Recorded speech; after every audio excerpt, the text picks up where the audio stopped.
Hey, what's up, guys? Chris Fluck here. Chris Fluck Podcast, episode 35. I am down in Hellertown, my hometown, with Justin Klein here at House and Lane Real Estate. Justin, thanks, man. Absolutely. Thanks for bringing me down. It's a pleasure being here. I was coming through Bethlehem today, and I like seeing the House and Lane Real Estate signs out there on 412. So Oh, yeah. how'd you end up down here in Hellertown? How did I end up here? Yeah. Well, I mean, This spot, I guess in this spot in particular. Well, I was already working in Hellertown at Coldwell Banker. Yeah. I was there for about 5 years. And I lived in Hellertown for the last 10 years. I'm really bad with Whatever. timing. Nobody's going to fact But check. it's been for a while. Yeah. And I've always just loved Hellertown. I really fell in love with the community, the people in it, and a lot of the business owners around here. And I really actually got to know the community a lot when I was bartending at Braveheart. Yeah. So How long were you there? From the very beginning. Nice. So when it first opened, day one, I was there. Sorry, Andy, but I lied on my resume. I said I had plenty of restaurant experience. I had none, but I winged it and picked it up pretty quickly. So that I knew, just getting to know the community, I would have never wanted to open a brokerage anywhere besides Hellertown. It wasn't even an option. And it seems, like speaking of Braveheart, they're kind of almost like a staple in Hellertown on the main strip. Yep. There's a few other businesses coming by. We got Saucon Valley Bikes, the brewery. Yep. It appears that maybe the turnover is not going to be as like it once was, and some places are starting to get a little bit more established down here, which is nice. Absolutely. Yeah. I don't see any of these places. Literally, as you go, you start at Lost Tavern, then you have us, you have Gary's Barbershop. That's not going anywhere. Yeah. Saucon Valley Bikes, Main Street Gym. Yep. And you and I both know the owners of every one of them. Yeah. And nobody's going anywhere. Everyone's here to stay, and everybody really takes care of their buildings. Yeah. So, it's beautifying the whole area, and it's helping everybody by these businesses staying in business and keeping, having pride of ownership in the buildings and keeping the places looking nice. Well, with the pride and ownership part of it, we don't have to go into specifics. Sure. But in terms of like owning some of the buildings too, and I feel like some of the small businesses kind of get, I don't want to say strong-armed by a landlord, but it's hard to pay rent. It's not a cheap area, so it's, Sure. If you got that as an expense and all that stuff, I'm sure those are factors into whether or not you survive, is keeping your expenses Absolutely. in control. And that is one of the main reasons why we did this, is because I wanted to own the building. Yeah. So that's the only way it would have ever worked. I didn't want to be stuck paying a lease, however things worked out. And just when I came across this building, when it was for sale, it was something that luckily I was able to purchase. Yeah. So then we fixed it up and brought what we have here now. And it was something that we knew we could offset some costs if you own the building and have another, we can rent the upstairs out and rent out stuff in the back. And that way you're not worried about that monthly payment all the time. When you, let's just say day one as a real estate agent here, was this kind of always the plan to do your own thing? No, like day one as a real estate agent, when I first got my license. Boom, license. When I first got my license, I was a very different person. I got my license because it was really easy. And at that time of my life, all I wanted was something that was easy. Yeah. I really didn't know what I wanted to do. I actually signed up to be a car dealer at Sands. Yep. And not enough people signed up. And I don't know what the hell I was thinking, because I'm terrible at math. And I'm terrible at quick math, so it would have made no sense. No. I would have failed out of that immediately. People thought that was a sweet job. I know, well, that's what I thought too. Man, you can make whatever. Yeah, I was like, I could make money. I'm used to working late nights. I can do that. I can schmooze with people, but oh my gosh, I'm so thankful that didn't work out, because that would have never lasted. And I thought, I didn't even look into it. Kind of like this, but we can get to that later. I didn't even look into it. I just kind of went with the motions. I was just literally looking out the window one day, thinking, you know what, when I'm at Braveheart, I can always get people to order the specials, and I can always get people to get dessert even though they don't want to, and things like that. So I was like, why don't I try to sell something a little more expensive? Yeah. And I was looking out the window, looking at houses. I'm like, maybe I'll look into that. And I looked it up, and I was like, oh my gosh, you only have to go to school for 60 hours to get a real estate license? Yeah. That's absolutely insane, which is funny now, because that's what I hate most about the industry. So it's still the same. It actually went up to 75 hours, which is still absolutely ridiculous. Yeah, I think. Study a lot. And don't quote me on this, but it's somewhere around 1,000 hours to be able to cut hair, and that's to cut someone's hair. You need 200 hours to be a yoga instructor. Yeah, you only need 75 hours to get a real estate license. It's insane. It's not right. But that's why I got my license. Yeah. Because it was so easy. Yeah. And I was, at that time in my life, I was looking for, ease. So I got my license, and I was never thinking of owning my own place. I was just trying to figure out how to do anything, because and when you get your license, they don't go over contracts, which is insane too. Like that's what you need to know. At that time, did you even own a house or anything? My wife did, and I was Okay. living with her, but I didn't. But it wasn't personally like you didn't. ever had like a negotiation, No, a contract, or none of that? No, I Yeah. had no idea what I was doing. Interesting. So you Yeah. just kind of, your Yep. first sale was like, Yes. see what the heck happens. Yeah, yeah. I mean, I was at a company, and they kind of help you, but not really. It just depends. I mean, some are better than others, obviously. Yeah. If I could do it all over again, I would have joined like a huge team, but that's different now. But yeah, I didn't know what I was doing at first. I kind of was figuring it out, and I had some early success just because I would really account it to just being a nice person. Like I just liked people. I've always been nice to people and had good relationships with people. So I had a couple quick sales, and I really enjoyed it. And I thought it was something that was easy, and that kind of wound up being a really terrible thing for me, which wound up later being a good thing because I really struggled in my second year. You were working for the same. I was still at the same company. Same company. Yep. And I just struggled because it came easy at first. So I thought, heck, I can sit back, relax, and Yeah. leads are just going to come my way, because that's what happened for like my first 4 or 5 deals. Yeah. And then I fell flat on my face. In my second year, I only sold 1 house. And I was so ashamed. Like I didn't put. What's the average? The average person sells, I believe it's 7. So even to do, 1 was like, it was embarrassing. Yeah. And I almost felt like I had to have I didn't ever do the fake it till you make it thing. I never believed in that. So I just did a lot of soul searching that second year. And that's when we talked about this before. That's when I really dove in deep to podcasts, YouTube, a lot of, self-help stuff. And I almost don't even like the word self-help because it has a negative connotation. I don't think it should.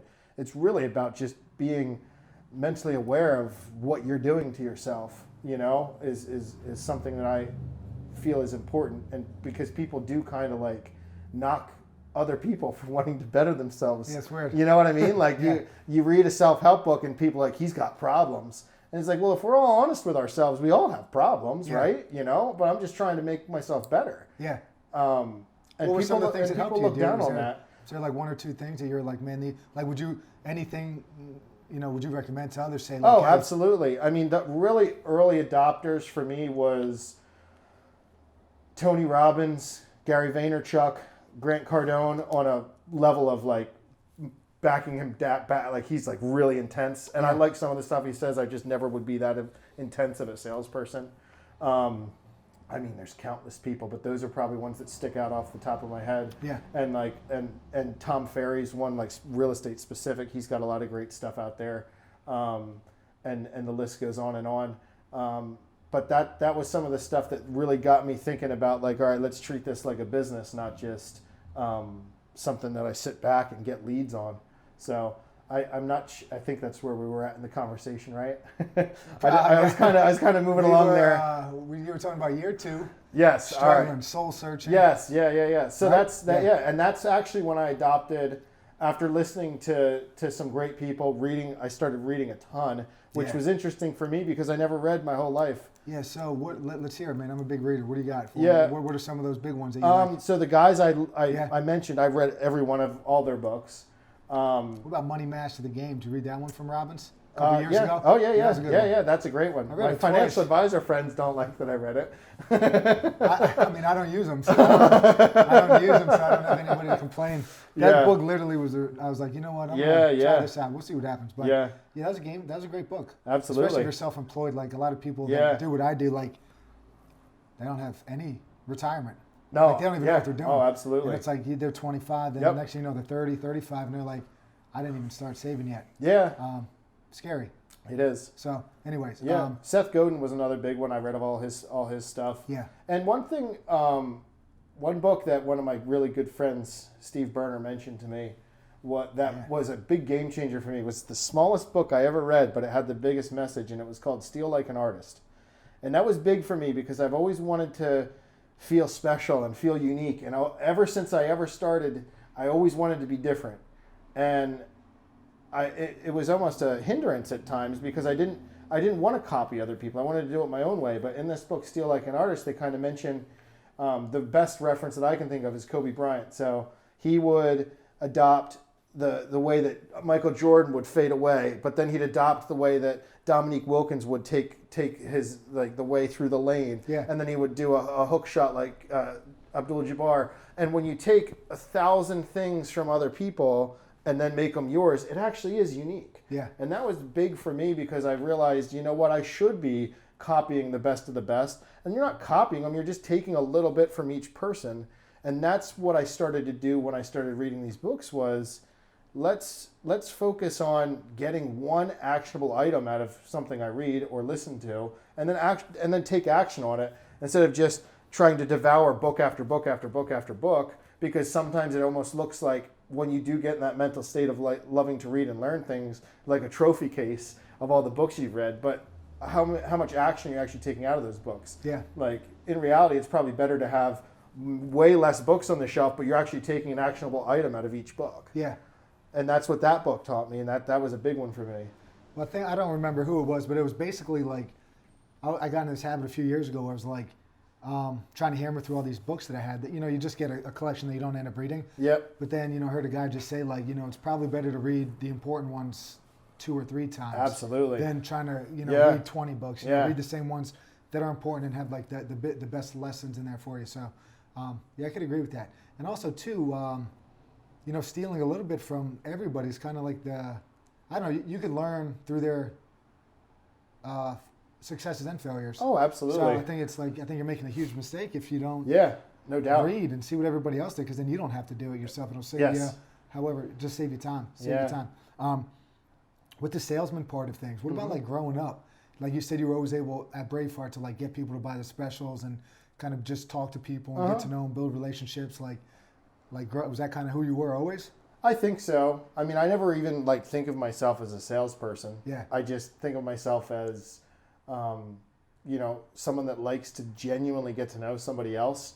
And then at the end of it, if there's something that I can offer you that you want, then I'm going to present it to you, and then you make your own choice. I've never adopted to the whole like trying to actually sell people on anything. Everybody wants something, and if you have what they want, then you just present it to them. Is kind of the situation. Cool. Yeah.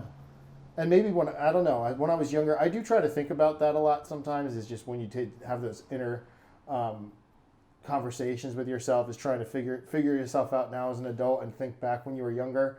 I just think the friendships that I had and how close my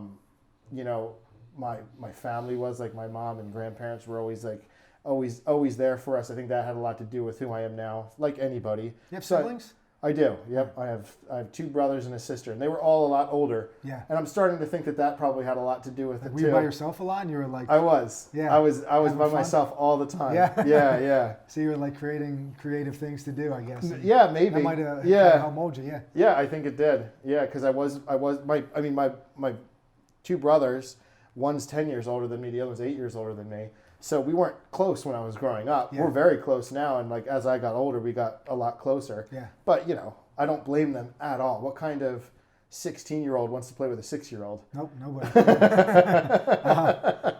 And then the other thing I wanted to ask too, like in addition, like the sales side of things is, when you first get started, is it hard to kind of get in if you don't have like the big name?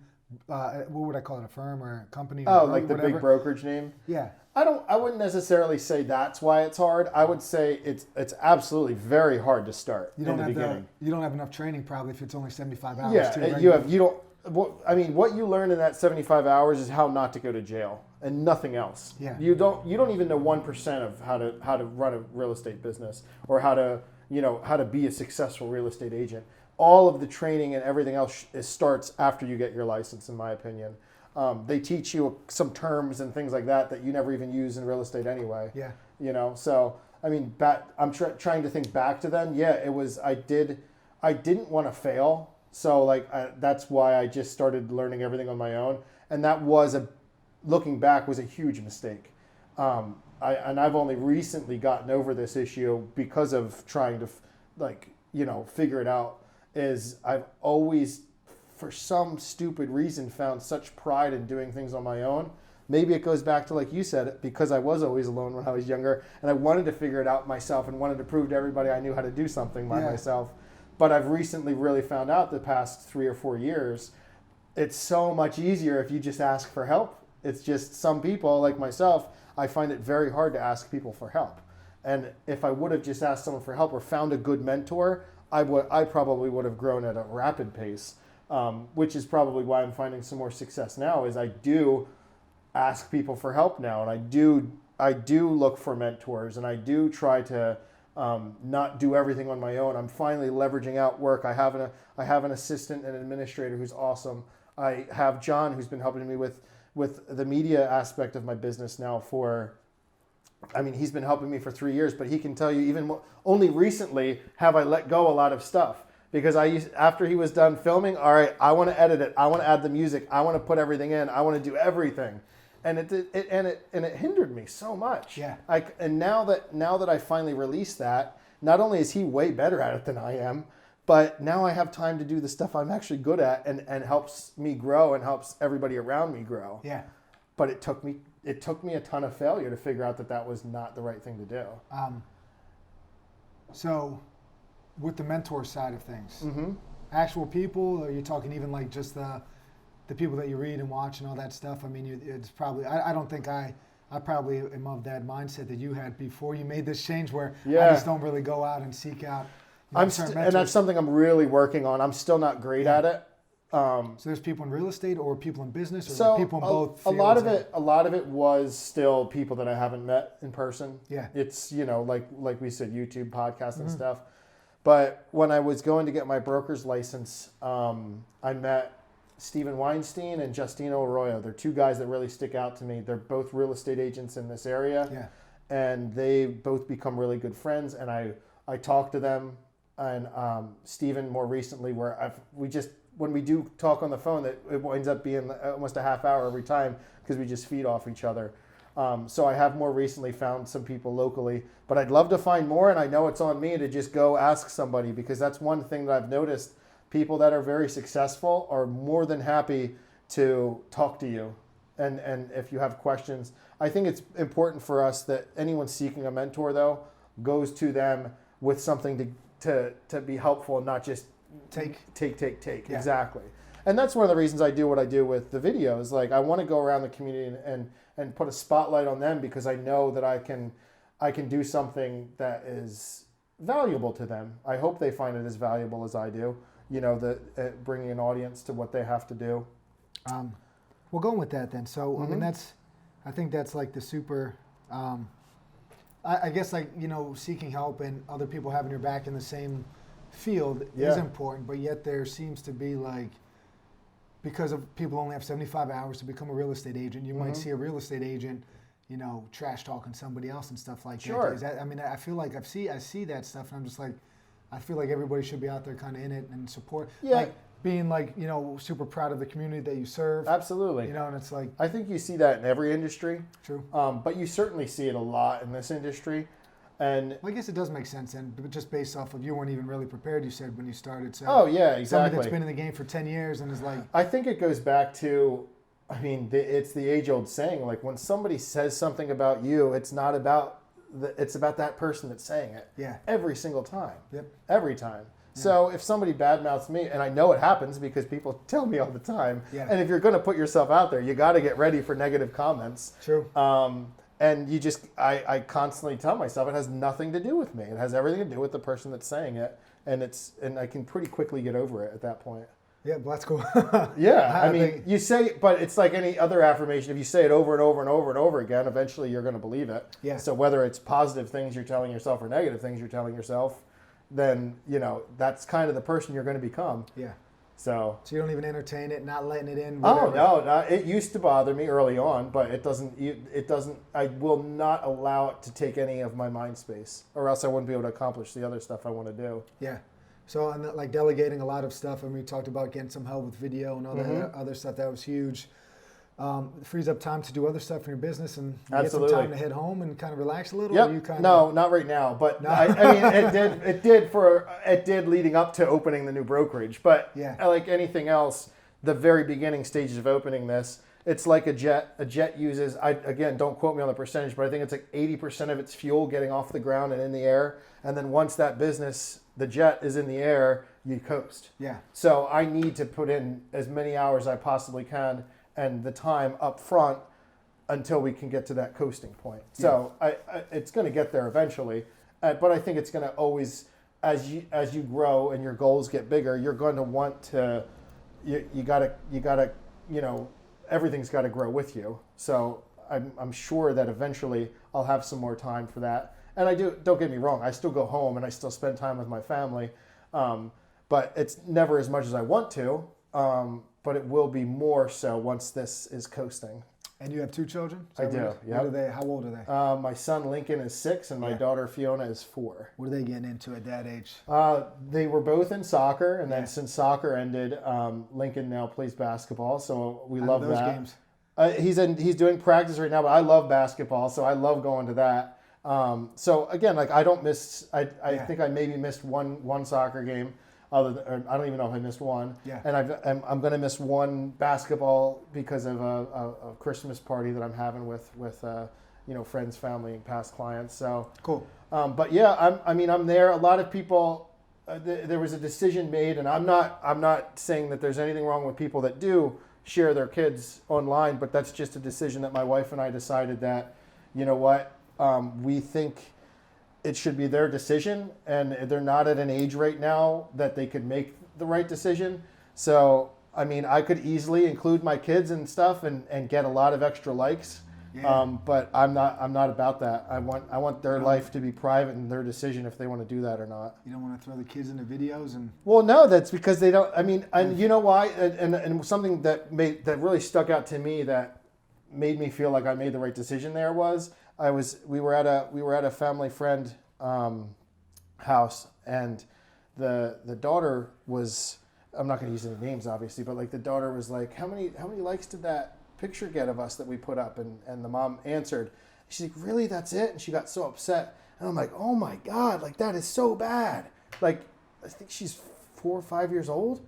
Yeah. And she was already at 5 years old worried about how many likes her picture got on Instagram. What did they make that change with that? Weren't they changing that? It's supposed to happen anytime, but it's not. I haven't seen it happen. So that's a weird thing too, though. It's like I don't even know if that's going to solve any kind of. I think that it's. You can see views, right? I think it's a positive step that Instagram's at least taking, because they're understanding that it is creating problems for people. Hopefully, it's not too late. There's like at least a 10-year. There's like a generation of children. Oh yeah, that are probably consumed by it. I think. Yeah, because they're, and this is, I steal this off Rogan because he says it all the time, but it's so true. Our frontal lobe's not fully developed till we're 25. So these, luckily when I started doing this, I was, older than 25, although I still don't know if it's fully developed. Yeah. If it's not now, it might never be. But, that you're absolutely right. I mean, when you're thrown into something brand new, and we tend to forget that, social media and the internet in general is very young on the grand scheme of things. It's a blip on the radar. Yeah. So we didn't know what it was or what it's becoming. So, young, fragile minds that have grown up with that, I don't know what the long-term recourse is going to be of that. I think that our generation is lucky that we were brought up without it. Oh, there's my wife. I told her to stop in, but she was never getting into one of these. You got a good view. You got a good view, man. Oh, it's great. Keep your eye on the street out here. Yeah. To get off topic for a second, I want to give John some kudos. He came up with a great idea. John, yeah. I think we're going to try to do these videos in here the same week at the same time, and then if anybody wants to stop by, if there's something that's going on that they want to share, they can always just pop in. Oh, that's cool. So we might start with 2 people, and then by the end of it there might be 6 people sitting here. Oh man. Right? So if you want to stop by and see and join at any point, we'll tell you the time and day, and then if somebody wants to join, they can. I had an interesting idea. Well, I don't know if it's an idea, but I talked to just some of the guys that are at Lost Tavern. Uh-huh. Then I was thinking, I never even brought it up to them, and I was even going to see what you thought, where it was almost that concept where You could be like Lost with friends, and you could just be down there for like 2 hours. Oh yeah. And it's like whoever shows up could like show up, and you could just kind of Exactly. have like almost like one of those sports talk radio shows that they would have, where like, Oh hey, yeah. we're live at whatever. Oh, I love that. Yeah. And then you could just go. It'd be more fun to do it there because they have beer. I know, right? We can So always bring people- growlers over here, but I'm sure that's a So little more every- enticing for people, Everybody starts mumbling through their words, Yeah. and it might get into some trouble. But especially with theirs. all right, so you're keeping the kids offline. What about the Yeah. screens and whatnot? I got an almost 2-year-old, so I Uh-huh. just want to see what you guys did and if you had any kind of thoughts on. I owe a lot of credit to my wife. Yeah. I mean, for everything really. I can't do any of this without her being like the absolute rock at home. You know, the job that I have requires a lot of nights and weekends, and if she wasn't a rock star at home taking care of the kids and working a full-time job herself, I wouldn't be able to do what I'm able to do. So I know I get a lot of credit because I put myself out there, but she's the reason why I can do what I do. Yeah. And we are, you know, if anyone that knows us personally and the way the parenting happens, it is very strict. You know, we let them watch maybe an hour on a screen a day. And we try to keep it to the PBS shows, the Daniel Tigers, the Wild Kratts, the stuff that is educational. And then, you know, the occasional movie here and there. But, you know, they don't have phones, they don't have iPads, they don't have that stuff. We do let them, we let them play a little bit on an iPad here and there. But it's because you want to restrict them, but at the same time, I don't want them to be so far behind because that's the way our world is going to work, is all through technology. So why we want to not get them addicted to screens, we also want to, it's a very, like, it's not, there's no easy way to do this, obviously, and there's no perfect answer, but you don't want them to not do it at all because then they're going to be so far behind, you know? What I think though? I'm basing this off of nothing and never looked, this is just an opinion thing. Yeah. It's like your kids are playing soccer now, and it's like, if that kid doesn't play soccer between the ages of 4 and 7, that doesn't mean that they're not going to be a pro soccer player. Yeah. And it's like, it doesn't mean that if they're not going to be able to figure that out a little Sure. bit later. So it's like, I think they could probably get away with not, you know. Well, anyway, my daughter's not even 2, and she's like on phones doing this stuff if she gets her hands on one. And we don't even give her phones. We're like, how does she know this stuff? Well, she's like, because she of just Steve sees Jobs. movement and stuff. That's Yeah. what he said in one of his speeches. He said, we want this to be so simple that a 2-year-old can pick it up and figure it out. Yeah, and she did, for sure. So that's just genius She's inventing like, right there. yeah, it is, I guess, right? Yeah. Just kind of. Sorry, it's not your genius daughter. It's the No, it's Apple. Well, no, I don't think there's anything genius about that. But there's something genius about that being the way to function it, though. You know, Yeah. It's pretty crazy. So like, so easy a caveman can do it, I guess. Yeah, yeah. No, Showing we your age with bringing up that old advertising. I don't have cable currently, so I might be a little bit behind. That's the last commercial you saw. Yeah, it was back in like 2007. What about, so coming in here, I was talking about it. I wanted to ask too about the broker thing. I don't know if we ever got to it. Like, Yeah. to get started, very helpful to have a broker, large company behind you. See, Pros and cons. I don't want to misspeak here because, and I think a lot of it has to do with me. Yeah. And not the brokerage. It goes back to what I said before, where there was things available to me that I probably didn't take advantage of because I wanted to do things my own way, and there were things I disagreed with, so I probably didn't seek counsel on the other things I should have. So I don't want to put that blame on big brokerages, but at the same time, I can certainly say that some of the things that are being taught are very antiquated. And I can also say that when I first started doing the marketing that I was doing, it didn't make sense to everybody. And Because it was different. because it was different, yes. I want to kind of go into that. Well, we talked about it Yeah. before we went on. Just a different part of things where, you know, you see your sign, you see your logo. And I don't remember what book it was, but it talked about, you know, it's probably one of these business-related books, and it was like, why do you want to do what everybody else is doing? If you're a realtor, like, why do you want to put your head on a billboard? Yeah. Every block has somebody's face on it. Sure. You decided to, without even, I don't even know if you've seen this before. I don't know what Yeah, went yeah. into that thought process with yours. I mean, house and land real estate, you have a house and a tree. Land. A land. Somewhat land. How about the name? I mean, is it? Did you choose that because it's like the most basic thing ever, or is there a story behind it? That's a basic story or That's no? part of it. Yeah. Part of the story is the fact that I do have a partner, Steve Hollander, and we went back and forth on tons and tons of names. So And it's like paralysis by analysis thing, where It you're was just like overthinking it? And then also we both had to love it. So that was the hard part too. So we were coming up with all kinds of stuff. So many of them sounded way too corny. And then we also, like, we wanted to kind of get our point across of who we were in the name, and that didn't make sense. There wasn't any way to do that because we didn't want this super, super long name either. And then, like you said, one thing that I would not budge on was I wanted something to be as simple as possible that people could understand what it was without putting real estate after it. So I feel like if House and Land wasn't already like taken, we didn't have to pay like 10 grand for the URL. Yeah. We probably would have just been House and Land, but it was, so we're House and Land Real Estate. But I feel like after branding the way that I would like to, I feel like people will know who we are by just saying House and Land. You don't have to say real estate at the end to really know what we do and who we are. If you give out a business card, they don't have to say like, "Hey, what do you sell?" Like exactly, yeah. Much, and I actually love our business card, even without the real estate being on the bottom. Yeah, I mean, hopefully you can see that. And look, Hellertown. What about the colors? No face. Well, not that there's anything wrong with it, but I'm just. Well, no, but it is a little. Two things. Yeah. So why didn't you do that? Why didn't I put my face on it? Why isn't your face on all the boards around town?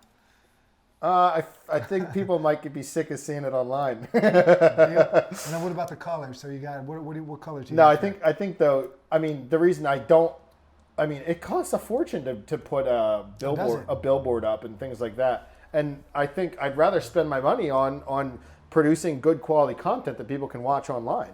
Yeah, I give my money to John instead of the billboard companies. And then how about what went in the color scheme? So the logo and the color scheme again was we had all kinds of ideas, and this is where Steve's wife Marlena came in super handy. She does graphic design, and we'd come up with an idea, and then she'd put our idea in a picture, and then we'd say yes or no, or could you tweak this, tweak that, and then once we came up with House and Land, she pretty quickly came up with this, and we always wanted to pick a color that wasn't already being used prominently anywhere, and more specifically in this area, but we were hoping to not have it anywhere. And the colors that she came up with, I think are they're pleasing. They're kind of modern, which we are, like in the way we're going to be pursuing things here, and it's something that does make us stick out a little bit more than the Keller Williams dark red and the maroon of Berkshire Hathaway, the blue Coldwell Banker, and yellow for Weichert. We're our own color.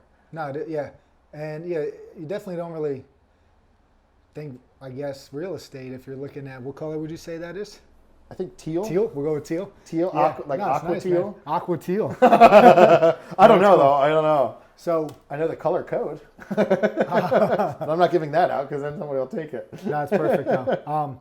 So what else went into getting this place going here? So somebody this week at the gym was talking about a certain technique. What is that? What would you call that on the brick? That's whitewash. They were talking about a German schmear. Did you ever hear that? What is that? I did, but that's not it. That's something completely different. Right. No. So this Steve did this, and Steve was a huge part in getting the building ready. Yeah.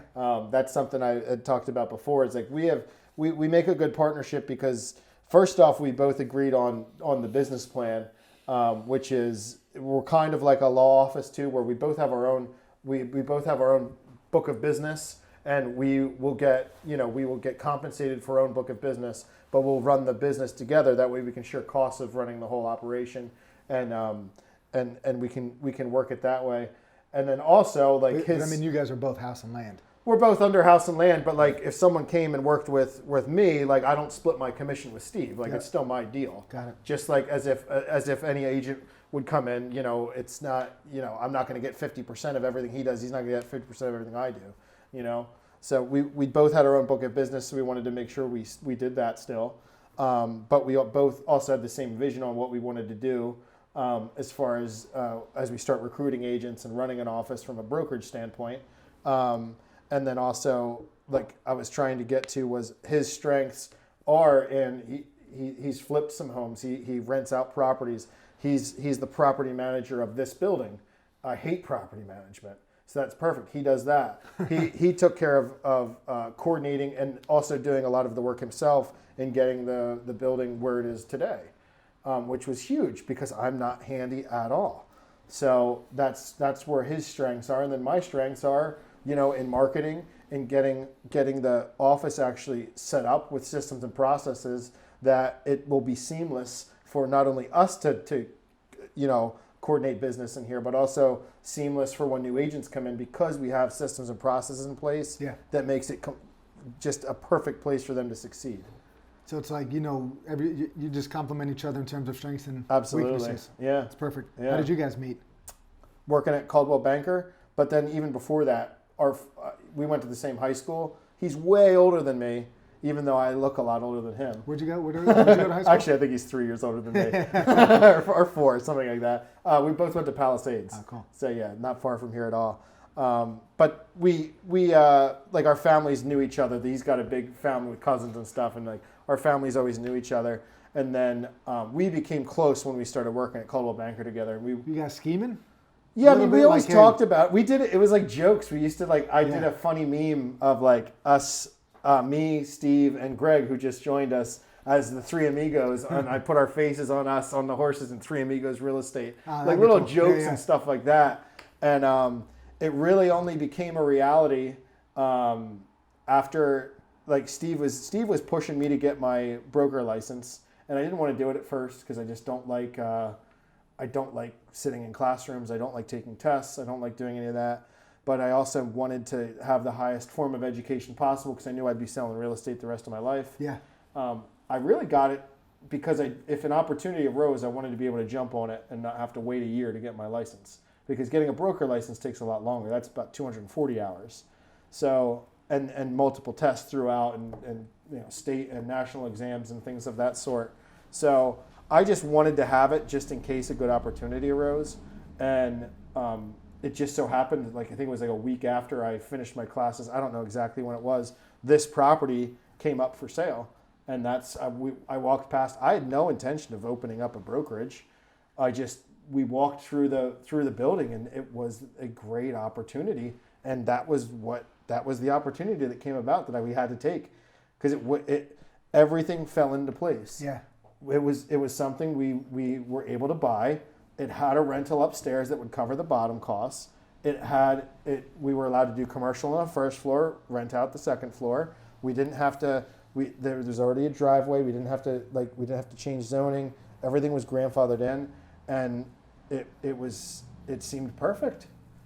And I thought it was a good deal too. So I mean, I guess that's probably a good lesson there, and just a sense of get yourself prepared and whenever. I guess just be ready for that next thing, I guess, always. I always say this, and it's probably beating a dead horse, but it's, multiple people said how lucky it was, and I always say luck is when preparation and opportunity meet. There's absolutely no way that it's luck at all, Well, I mean, it kind of is because of it came up. It came up when we were able to purchase it. It was right where we wanted it to be. I mean, I don't think, if you said, Justin, pick any other location you want anywhere, I don't think I'd pick another location. So again, I mean, we were prepared for it. Yeah. I was preparing for a whole year just getting my license, but and also prepared financially, lucky to be able to buy it. Yep. And then that opportunity arose, and there was a couple offers on it, and we got it. Good. Yeah. Awesome. So basically, just like how I got my real estate license, I put about 5 minutes of thought into getting my real estate license. Yeah. And I put about 5 minutes of thought into saying, all right, I'm gonna be a broker of record at my own company. Good.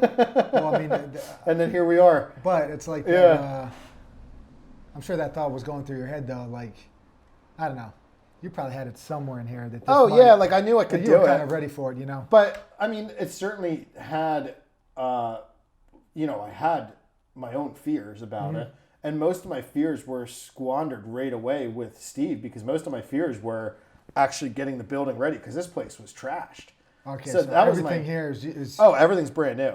Yeah. What about the door? Like luckily the doors were here. And it was always the glass, right? Yep, the glass, but that was in bad shape. But we cleaned up all that. I shouldn't say everything, but floors, walls, redid bathrooms, redid the kitchen. How many months was that prep? Well, we bought it in February, so it was probably a good 6 months of work. But then there were some time restraints with actually getting licensing through the state and everything like that too. So that took some time, and then trying to time it right with the transition from the old company. So, but we thought it would take, I don't know, 3 or 4 months, and it wound up taking closer to a year. Yeah. But that's to be expected from the people I talked to. And then what about with like the former employer? You just kind of notify them, hey, this is what I intend on doing, and So the way it works in real estate is, and I always thought it should be different, but this is just how everyone does it. And I even, because I like to do things differently, I was even wondering if I should do it differently. But it's kind of you sneak out at the very end, like the day you send in the paperwork, that you can start practicing the next day. So it's a little different when you're opening a brokerage, like basically right after you get the state inspection done, your passing state inspection counts as a license to then practice real estate out of. And I couldn't be happier with my former employer at Caldwell Banker. They were fantastic while I was there, and they were fantastic with our separation as well. Some people have very ugly separations, but they were nothing but professional, and I was obviously very happy to see that, because I was hoping that they were valuing the 5 years I put there, because it was obviously very mutually beneficial to both of us. So I was hoping for a clean breakup, if you will, as clean as you can get if possible. what about the end goal? What do you think, man? You're here in Hellertown. What's the big? I mean, I have some pretty big goals. Some that are like scary to share, because then I'm stuck to them now if we're on video. That's like those things. I mean, my goal for 2020 is I'd love to get at least 5 more agents here, if not more. But I'd like to get 5 solid producing agents. I'm not quite at the capacity where I have the capability of training brand new agents.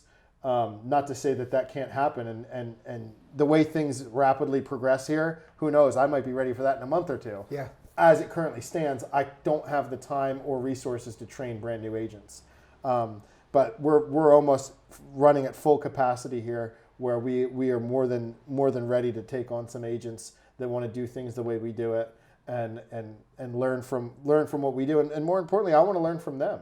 Yeah. I think that's one thing that some people, they could become a broker, or like the people at the top of these big brokerages. They're not on pounding the pavement. They're not actually doing things. They're just, you never even meet them half the time. I want to learn from these agents. They're out there doing what I do too. So you can learn all kinds of things from people. Yeah. Like if you're talking to someone and you don't find them interesting, that's on you, because everybody's interesting if you just listen to them. So I want to learn from other agents, and I want to sit down with them, and they tell me what they want, and I'll see if it's something I can provide. I'm not going to sit there and tell you this is what I do. Do you like it? I'd rather hear from them what they want. Nice. Offices here. Mm-hmm. If you had 5 people working for you, do they is this just like the home that they'll come to and do some meetings and stuff? Yeah, I mean, so right now, the way real estate is practiced, almost everyone works from home. Yeah. So we don't have a huge office, obviously. We've got a beautiful office, and we've got plenty of workspaces for people. We're not going to have personal offices for people. We're not set up for it. Yeah. And it's also, from the conversations I've had, most people aren't actually looking for that. But what they will have is a fantastic professional space for when they do need to meet clients. We got a great conference room here, obviously. Yeah. Great entryway. We got some other desks around when people do want to come in and work. There's certainly space to do that. Yeah. But we can't offer a bunch of private offices. Yeah. And nor are people looking for that. I mean, I know even I loved my old office. It was gorgeous, and we had our own private area in the back. And even there, I might have only been there 2 hours a day tops when I would meet with clients. Yeah. So, I mean, typically, the best way for me to be successful at my business is I'm out with people. So, and most agents are going to be that way. So. And then in terms of number stuff, you said 7 houses a year is a pretty good year, mm-hmm. or is that the average? That's the average. Yeah, right, so that's not very good.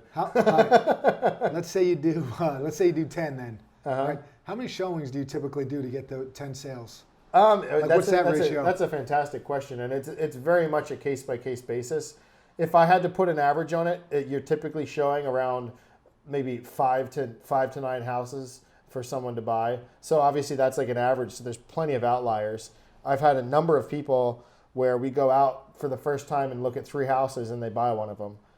A very high percentage actually do that. And then typically we try to do 3 more after that. And a lot of times people will buy it within those first 6.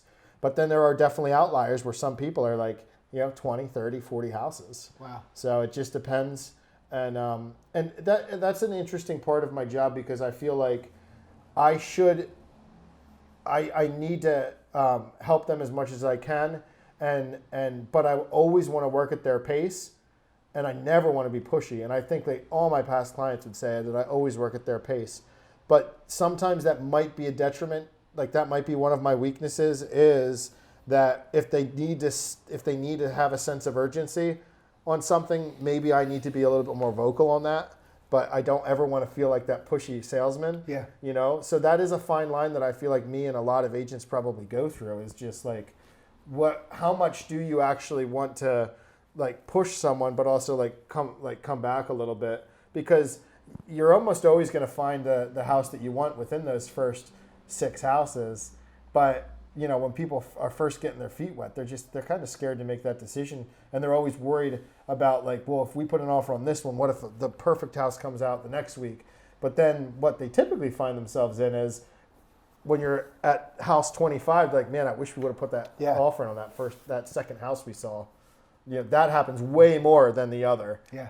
But when it's all emotion. When you're buying a house, it's all emotions. And emotions, if you have a decision to make, you're always going to choose emotions over logic in a high situation like that. So I try to bring some logic to the conversation, but always, they're always making their own decisions. So I guess it's almost like your job to basically kind of balance it out, where if some people are a little too like impatient, like you might be pushing patience, and then maybe the other way around too, where like do people try to rush into something and you're just kind of like, hey, that certainly, you gotta slow them down a little? Certainly, if they're if it's something that I think is not a good investment for them, I would try to slow them down. Like out of budget, or maybe this house. Yeah, out of budget, or like they're falling in love with the granite countertops and the beautiful redone bathrooms, but they're not thinking about how old the furnace is, how old the roof is, and all the windows. Yeah, those are massive.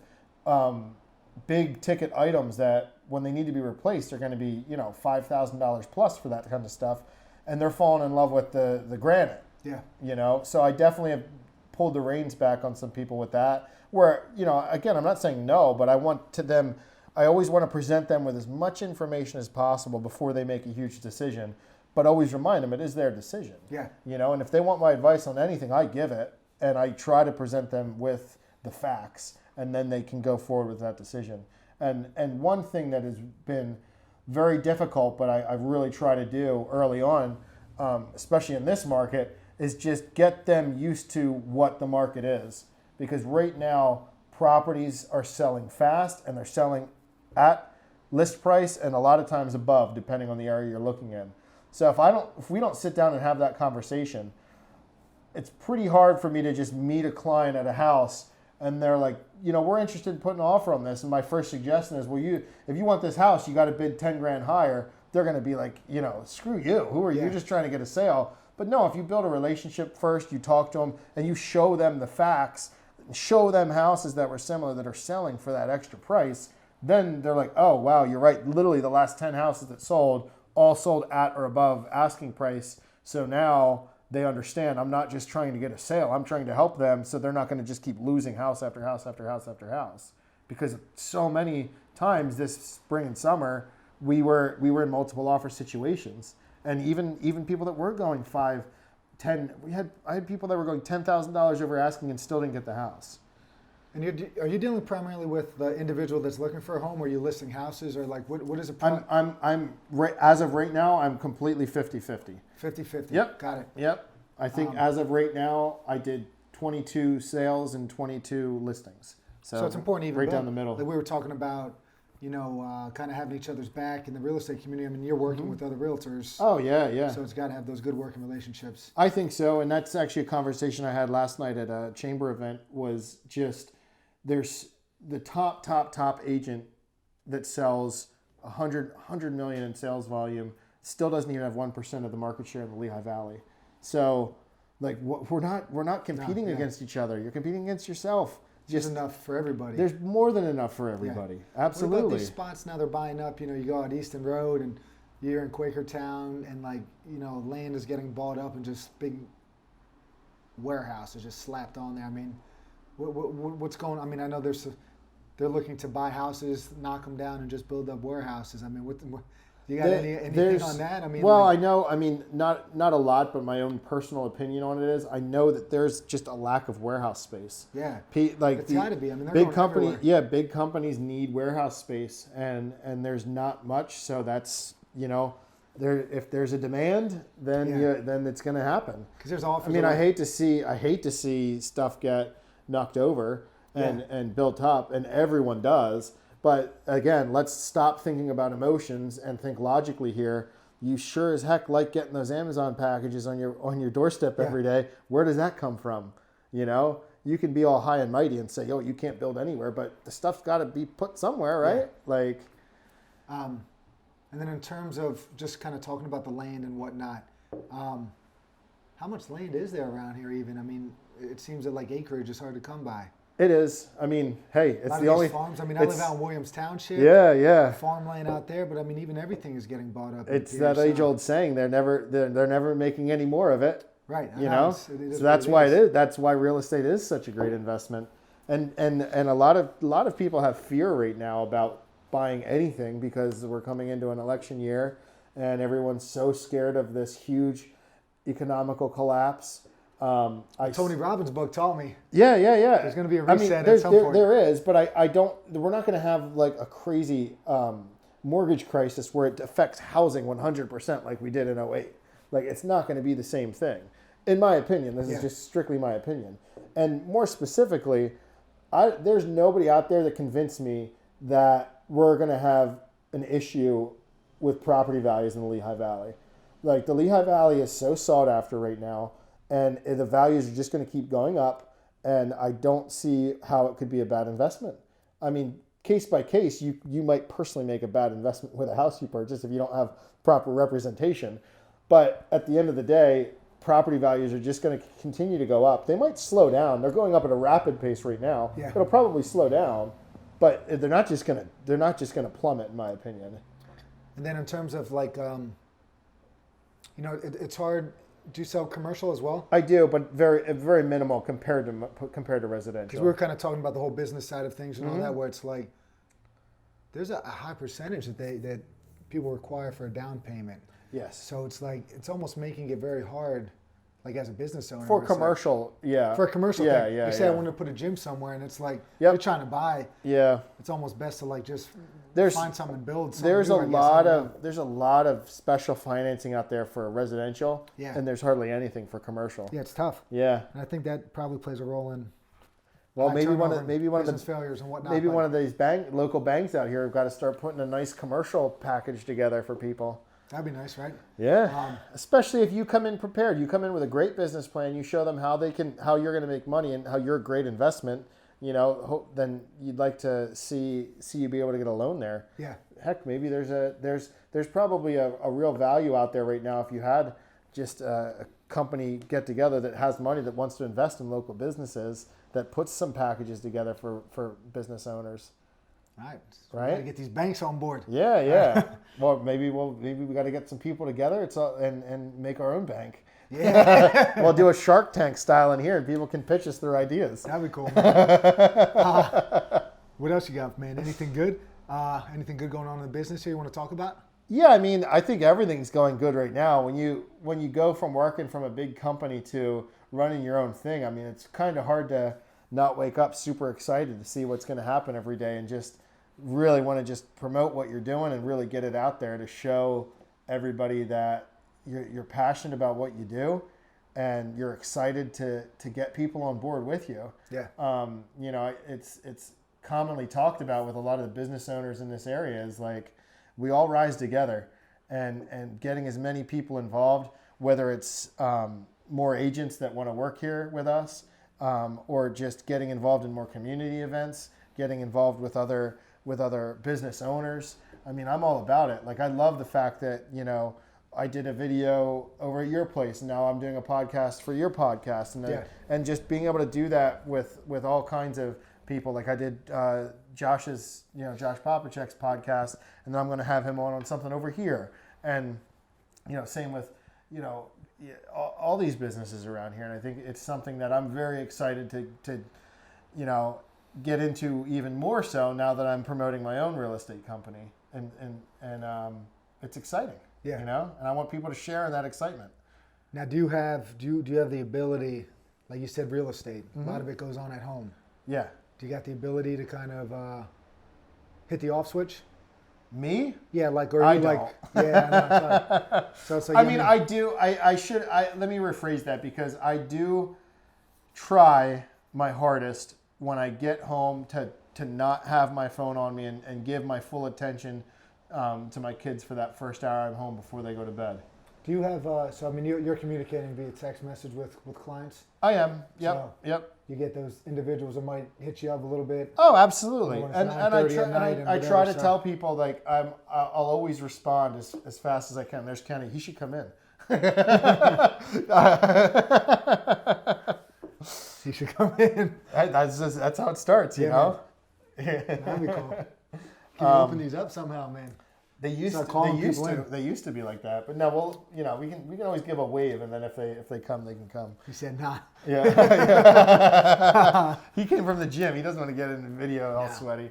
We'll talk about that, though, if you wanted to. But anyway, having some boundaries with clients, stuff like that. Yeah. I think it's vitally important. And as long as you have that conversation up front, I'm more than happy. I don't mind if people call me or text me at night as long as they realize I'm going to get back to them the next morning. Yeah. Anyone with families need to understand that you have to be able to not be on call 100% of the time. It's just not possible.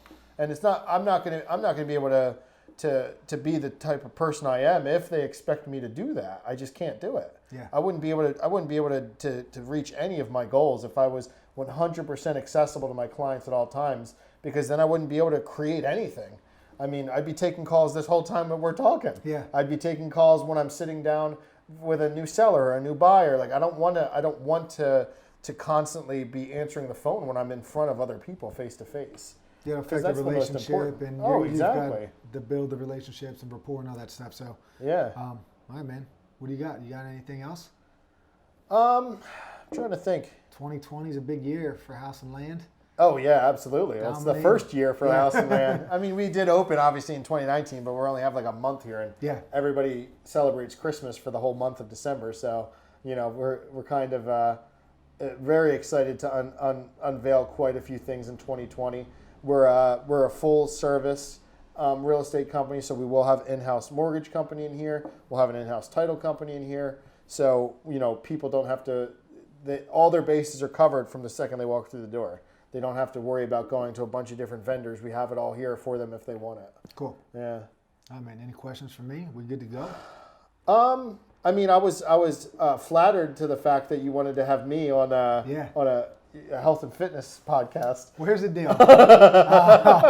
So I know what it is. Last time we talked, and you're doing all these awesome videos and all this other stuff. You're building a business, and I was like, easy to talk to. And I think it's probably that whole thing you talked about with like, not that you consider yourself a salesman, but just talking to you was just like, what, this guy's perfect for having a conversation. I appreciate that. Yeah. So he's just a nice guy that has a business, and I would like to be a nice guy that has a business as well. And try to do that. So, yeah, man. So it's good. It's all good. I thought it was because you were getting so much good advice from people that are doing it. You wanted to find out what not to do. No. Probably the opposite, man. Because you kind of set out, you did what you want to do, and all this stuff. And we were talking about stuff too before. It was always like, I think we talked about at the gym, some like off the camera was some business stuff, the social media stuff, is how crazy it is, and even some of the stuff we touched on here with having kids and all that is like, it's a little much, and there's a lot of going on in people's,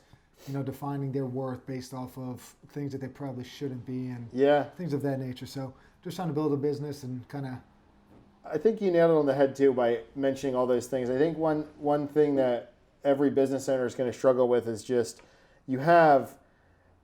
I kind of look at things and compartmentalize it, and you have so many things, and you have to figure out how to allocate your time to all those things and figure out what is most important to you and your growth.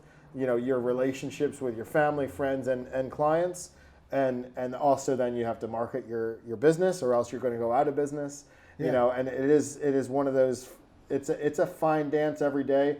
There's no perfect answer or system or process to know exactly how to allocate your time to certain things. But I think if you're trying to do it the right way, then then you're already on the right step.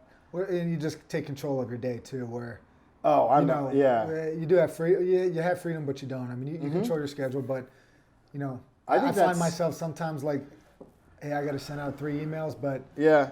I want to read this book for an hour, and then every night I'm going to be like, well, I didn't get that stuff done. Yeah. Because I chose to read instead of work, and like I have to be okay with that. It's like you can't just like just go 20 hours every day of like hammering away on stuff, because I think you'll kind of go crazy with that. So I think there's that balancing act. I think the number one thing that I would attribute any of my success to is how strict I am with the schedule, and I'm absolutely fascinated by other people's daily rituals and schedules too, and I'm just always tinkering and tweaking because I want to find the perfect schedule. Yeah.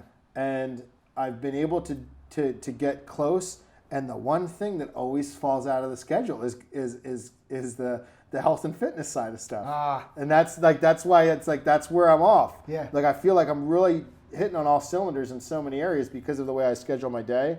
And the one thing that has always eluded me, at least for the past like 12 years, is not only the time in the gym, but I just hate prepping food. And that's me being whiny, obviously. Everybody's got to make food. I just hate doing it. Well, and more importantly, I hate cleaning up after it. All right, so you listen to the podcast, right? Do you know Rhonda Patrick? I know she was. Oh yeah. She has this guy, Sachin Panda, Walter Longo, whatever, time restricted eating. It's kind of like fasting, but you're basically going to consume everything in the front half of the day. Whatever, you just pick your window. Yep. But I feel like you can't do whatever you want in the sense where you don't eat McDonald's all the time. Sure, yeah. But if you're disciplined enough to like have a strict schedule, you could follow those rules. Yeah. Because they're just rules, and you're just like, I'm not going to do this, and you don't do it. I did try the intermittent fasting where I wouldn't start eating till like 11 or 12. I would just get so sick in the morning. I did the opposite. It didn't work for me. I'll eat early, but then I get busy at night. Oh, so really? You tried that, not doing it at night? Well, I go back to work, say, at 3. Yeah. So I'll eat before that, and then I'm done. Okay. So that's the thing with this. The time-restricted eating is like, it matches up with your circadian rhythms. It's kind of the whole thing behind it. Sure. So, if you eat a cookie at night, your body's not going to handle that the same way it would a cookie in the morning. You're just a little bit more efficient at burning this stuff and the insulin response, all this other crap. So, plus, a cookie doesn't even make sense to me. Well, anyway, I know. A pack of cookies. But also you're not eating before bed. Yeah, that's a big things problem. Of that. Anyway, I don't think it's that hard. I feel like if you could follow a little bit of a schedule, and just be pretty strict with yourself, I think you could pull it off. Yeah. I think it's a starting spot. It's not that bad. All right, hey, I got to start somewhere, right? Too, I mean, they're citing all this stuff. It's like, you could eat the same amount of calories, but keep it in the window. So it's not even it's not really calorie restriction and stuff like that. It's just, I don't know. Isn't that interesting though? Because as we were growing up, it was always the bodybuilder diet was what was popular, where you have to eat every 2 to 3 hours. Yeah. And now I the think new people science could have success with that too, though. Yeah. It is just interesting because you can hear so many different ways of doing it. I think the next, and you would know this more than me, but I think the next big change in the fitness and health industry is just going to be how personalized everything has to be. Because what works for you is different from me, is different from John, is different from Steve, is different. Everybody's for some people, low carbs works great. Yeah. For other people, intermittent fasting works great. For other people, chicken, rice, and broccoli every 3 hours works great. I think it is something that the keto diet, the vegan. Yes, diet, exactly. Yeah, I think it's going to be one of those things where people are going to get their blood tests. They're going to do that and figure out, all right, this is optimal for you, Chris. This is optimal for you, John. And even like those things like 23andMe, where it tells you if you're sensitive to caffeine, or it tells you a dating website. I don't know. You upload you upload your data, and it tells you all this stuff. And then these other companies now, I think Rhonda Patrick, even to bring her up again, has her Yeah. own like database where you could upload your info to that, Yeah. and she'll give you more information. I mean, obviously you're paying for this stuff and whatever, but I think it is personalized. Yeah. We don't respond to the things the same way. Wait a second. So you're telling me I have no excuses? That can't zero. be fair. You got the discipline to do. It is crazy. You're a 'cause disciplined person. I am an extremely disciplined person, except for the health and fitness side of things. You can I do know it's in anything. there somewhere. You can do anything you want. I It's know in I there. can. And you can't quit on it ever. Yeah, that's Just keep the big trying, thing, right? Because I would never quit on what I'm doing on the business side. So, yeah, I got to What have get you done in the past that works? So I wasn't phenomenal shape for a while, and that I was basically doing that. I was working out all the time, Yeah. so that helped, and I was 15 years younger. But I was following the bro diet, the protein shakes, Yeah. chicken breasts, Did you have brown rice. Did you have a gallon of water with you? Oh at the gym? yeah, always. With the duffel bag too, or no? I wasn't a You ever duffel see those bag guys? guy. Yeah, you saw those guys. But I used to carry the jug.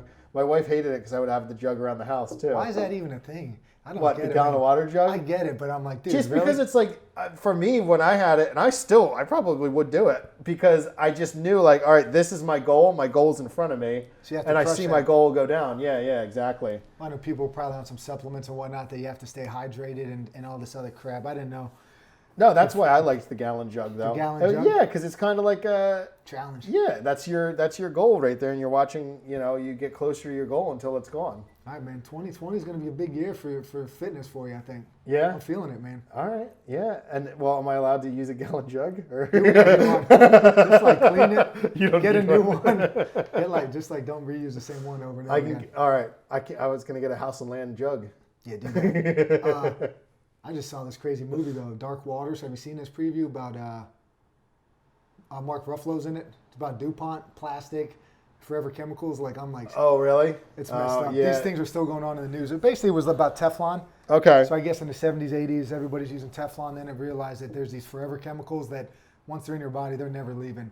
And these lawsuits. From drinking out of the plastic bottles. No, from Teflon. But then there's other, like Chipotle in their plastic packaging. Yeah. Forever chemicals are in there. They just got a Gotcha. big lawsuit, sued. Some of these stuff are still in the news. But anyway, now I'm looking around. I'm like, I'm scared to use anything. It's hard to keep up with everything, isn't it? Yeah. And it's just new Because- stuff coming out too. Like Oh, yeah. the Mark Ruffalo character, there's these chemicals in his carpet. He's home one night. He's a lawyer. He's trying to take this company down. It's DuPont, who's huge. And he's like ripping up his carpets, throwing all these pans away, like totally freaking out. Yeah. But yeah. Is that what you did at home? Threw them all out. I'm actually living outside. I mean, I'm just camping out now, man. That's I funny. got my, what do they call that? Like the doomsday kit, man. Oh yeah, you're one No, of I'm those just guys. kidding. No, Doomsday preppers. not at all, man. All right, man. What do you got? Anything else? We good to go? I think we're Wrapping this good. thing up? Yeah. I can't think of anything else. Me either. Yeah. Matt, or we could talk Joe Rogan podcast all day if you want. Oh, yeah. What are you reading? You reading anything? Yeah, right now I'm reading something on building teams and also the millionaire Harvey T. Ecker wrote it. I forget what the title's called. I'm not always good with the titles. Once I know an author, I'll start reading all of their books that they did. But yeah, I'm in between those two, and then I like it's not a fun read, but I have a book on running a brokerage. Yeah. So and even that's just hard to get through. That's more compliance stuff and contracts and stuff like that. But I jump around all the time with ideas and stuff. I'm the same way with books. So I'll have like 3 or 4 books going at the same time. Yeah, I kind of got Yeah. it on. Depends on my mood in the morning. Audio book or no? I'm big on podcasts. On audiobooks, not as much because I drive a lot, but they tend to be in spurts. So I almost feel like I need time to get immersed into an audiobook. So for some reason, I do audiobooks, Yeah. but not to the extent of The podcast of is better podcasts. for the drive, I think. Yeah. I started listening on 1.5x. So you listen to Oh, yeah. and it's I almost see. perfect. Dude, I think I've tried it. I need it slower. If I'm like anything, hammering through these things. if I'm like, anything, I need to do 0.5 so I don't miss anything. Because if I go too fast, it turns into background noise, and I actually want to consume what I'm listening to. Right. But that's the way my brain works. So yours is probably different. You haven't dated I'm a little bit I slower. just started that up. What else do you listen to? Anything? What are your favorite podcasts? What do you got? My favorite podcast right now, I'll always when I'm needing some extra motivation, I always go back to Gary Vee, even though he basically says the same stuff for the past 5 years. But occasionally you just need to hear it again. Yeah. Good And reminder. one thing that he always says that I enjoy is the fact that don't I hope I don't butcher this, but basically like do what I'm doing. Like if I'm watching one of his videos, I'm not actually listening to what he's saying. I'm watching how he made that video, and I want to make that video like he made that video. You know what I mean? So doing things like that with him is always enjoyable. I like listening to like top real estate agents getting interviewed. So there's like one, Joshua Smith does one, and Pat Harbin or something like that, real estate rock stars. Yeah. So there's those. I listen to Tom Ferry sometimes too, and then I like Rogan's like my break from business and stuff. But even that's like just general stuff that I like to hear, and those are probably the main ones I go to. But then I'm always trying to hear some new ones. There's like I'm always open to suggestions from people too. Do you know Malcolm Gladwell, the author? Yes. Yeah. He has these ones that are like, it's called revisionist history. Yeah. They're like 40 minutes. They're pretty good. His writing is like somehow relating all these obscure topics. I think I would like one. that. Yeah. It is. Yeah. And he looks I've at heard a of lot it. I don't know why I never put that one in the list. I've read, like, he's like my favorite author, I think. So his is good. And this guy Dan Carlin does hardcore history. Yep. Those are freaking awesome. Yeah. But then you're like, you're in the real, you're watching business stuff.